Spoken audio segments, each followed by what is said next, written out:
नरेंद्र दामोदर दास मोदी, मेरी जितनी उम्र है उससे ज्यादा इस शख्स का राजनीतिक तजुर्बा है और वो एक्सपीरियंस राजनीति में होने का नहीं है, राजनीति में मुख्यमंत्री और प्रधानमंत्री का पद संभालने का है। राजनीति में तो बहुत पहले से हैं नरेंद्र मोदी। और आप सोच रहे होंगे आज मैं कैसी बातें कर रहा हूं। दरअसल आज हम पीएम मोदी के इसी एक्सपीरियंस यानी कि अनुभव की चर्चा करेंगे। आज विदेश मंत्रालय के प्रवक्ता तन्मय लाल ने जानकारी दी है कि यूक्रेन के राष्ट्रपति ज़ेलेंस्की के अनुरोध पर 23 अगस्त को प्रधानमंत्री मोदी यूक्रेन दौरे पर जाएंगे और उसके बाद सारी दुनिया में बहुत से सवालों पर चर्चा शुरू हो गई है। वैसे उससे पहले पीएम 2 दिन की यात्रा पर पोलैंड भी जाएंगे, उसकी भी चर्चा करेंगे, बताएंगे आपको।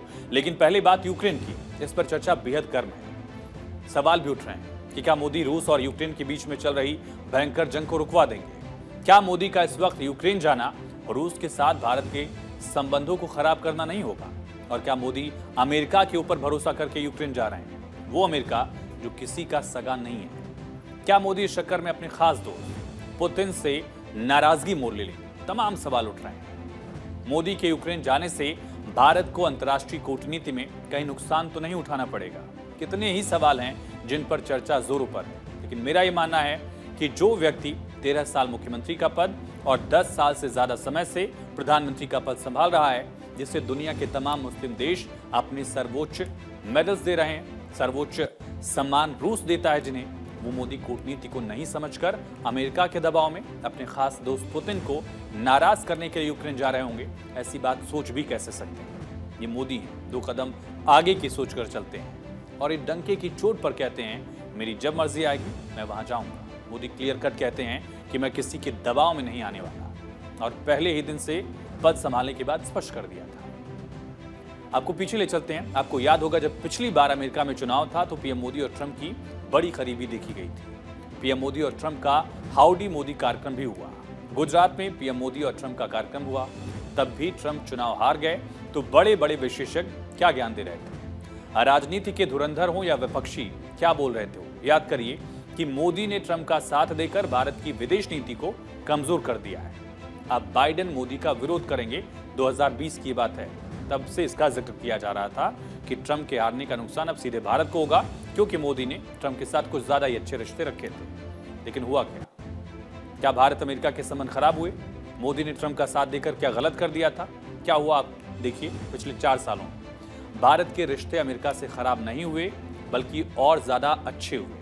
बाइडेन तो उल्टा पीएम का ऑटोग्राफ मांग रहे थे मोदी से। बाइडेन मोदी को मिलने के लिए बेताब भी दिखे। कई बार आपने तस्वीरें देखी होंगी, उन्होंने खुद होस्ट भी किया प्रधानमंत्री को व्हाइट हाउस में। वो तो छोड़िए, मालदीव के मोहम्मद मोइजू राष्ट्रपति जो वहां के, मोदी विरोध के नाम पर उन्होंने सरकार बना ली, भारत के खिलाफ इंडिया आउट का नारा दिया और पीएम मोदी के खिलाफ क्या क्या नहीं कहा। उनके मंत्रियों ने भारत के खिलाफ, धर्म के खिलाफ क्या नहीं कहा।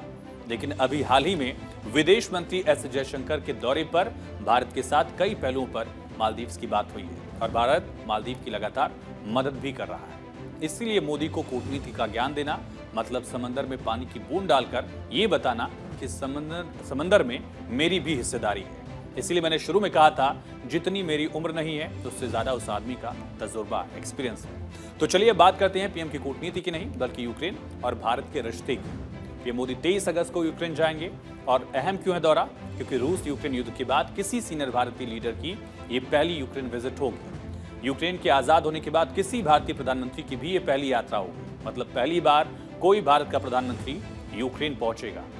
पीएम मोदी की रशिया में राष्ट्रपति व्लादिमीर पुतिन से मुलाकात के करीब 1 महीने बाद यूक्रेन की यात्रा पर भारत की तरफ से प्रधानमंत्री पहुंच रहे हैं। 2022 में यूक्रेन पर अटैक के बाद पश्चिमी देशों ने रूस पर कई सारे प्रतिबंध लगाए थे, कई सैंक्शंस लगा दिए थे। लेकिन भारत और चीन जैसे मित्र देशों ने रूस के साथ व्यापार जारी रखा और युद्ध के लिए भारत ने रूस को सीधे तौर पर दोषी ठहराने से भी लगातार परहेज किया है, अलग अलग वैश्विक मंचों पर। जबकि भारत सरकार पड़ोसी देशों से बातचीत और कूटनीति के जरिए संघर्ष को हल करने की सलाह देती रही है। पीएम ने भी कहा कि ये वक्त युद्ध का नहीं है। इस बात को पीएम ने हमेशा मुखर तौर पर जरूर कहा।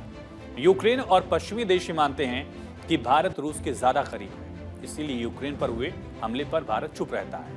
वहीं यूक्रेन और अमेरिका का मानना है कि भारत रूस से तेल खरीदकर रूस को मजबूत कर रहा है। लेकिन भारत ने बार बार कहा है कि रूस से तेल खरीदना उसका अधिकार है। वो प्रतिबंधों का उल्लंघन नहीं कर रहा, क्योंकि भारत को सस्ता तेल रूस देता है, इसीलिए भारत रूस से ज्यादा तेल खरीद रहा है। कोई और या अमेरिका अगर भारत को इतना सस्ता तेल देगा तो भारत उनसे भी सस्ता तेल खरीदेगा। ये लगातार कहा गया। भारत को अपनी जनता की भलाई के लिए सस्ते तेल से मतलब है। ये इंडिया फर्स्ट की पॉलिसी बताई गई दुनिया में। भारत ने जंग में रूस या यूक्रेन किसी को भी कोई मदद नहीं की, न तो सैन्य तौर पर मदद की गई, न ही किसी लिहाज से कोई हेल्प हुई। भारत जंग में किसी भी पक्ष के साथ खड़ा भी नहीं है। पीएम मोदी ने पहले रूस की यात्रा की और अब यूक्रेन की यात्रा पर भी जा रहे हैं। और आपको बता दें कि भारत के रिश्ते यूक्रेन से भी कभी खराब नहीं रहे। भारत ने दिसंबर 1991 में यूक्रेन को एक संप्रभु देश के रूप में मान्यता दी, जब यूएसएसआर खत्म। यूक्रेन में भारतीय दूतावास मई 1992 में खोला भी गया। भारत और पाकिस्तान द्वारा द्विपक्षीय शिमला समझौते के आधार पर जम्मू कश्मीर मुद्दे के समाधान का यूक्रेन समर्थन करता है। भारत की तरह यूक्रेन भी संयुक्त राष्ट्र ढांचे में सुधारों का समर्थन करता है। दोनों के बीच व्यापार संबंधी कई समझौते भी हैं और कई अलग अलग मोर्चों को लेकर भारत और यूक्रेन के दरअसल अच्छे रिश्ते भी रहे। 2022 में भारत ने यूक्रेन को $743 मिलियन का एक्सपोर्ट किया था और यूक्रेन को पेट्रोलियम, पैकेज दवाएं और प्रसारण उपकरण तब भेजे गए। कई सारी चीजें यूक्रेन से हम लेते भी हैं, मसलन तेल है, फर्टिलाइजर है, केमिकल है, इंजन जो है, ये तमाम चीजें वहां से ली भी जाती हैं भारत में। लेकिन युद्ध के चलते पिछले 5 सालों में यूक्रेन का भारत को निर्यात 14.3% की वार्षिक दर से कम हो गया है। अब फिर दोनों देशों में व्यापार को किस तरह बढ़ाया जाए, इस पर भी चर्चा होगी।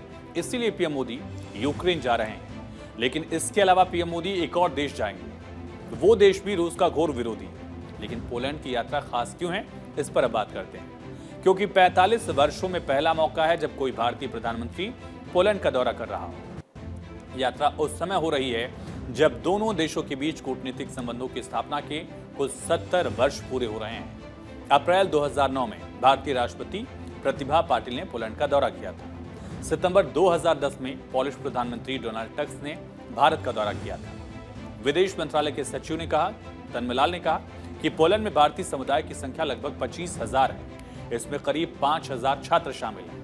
उन्होंने बताया कि पोलैंड की सरकार और वहां के लोगों ने 2022 में ऑपरेशन गंगा के दौरान यूक्रेन से भारतीय छात्रों को निकालने में बहुत बड़ी मदद की थी।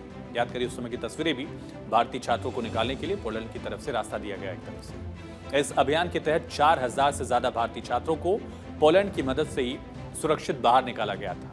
इसके अलावा भारत और पोलैंड के बीच एक अनूठा संबंध और भी है। 1940 के दशक के दौरान द्वितीय विश्व युद्ध, वर्ल्ड वॉर 2, ये उस समय से जुड़ा हुआ है जब 6,000 से अधिक पॉलिश महिलाएं और बच्चे भारत की 2 रियासतों जामनगर और कोल्हापुर में शरण लेने आए थे।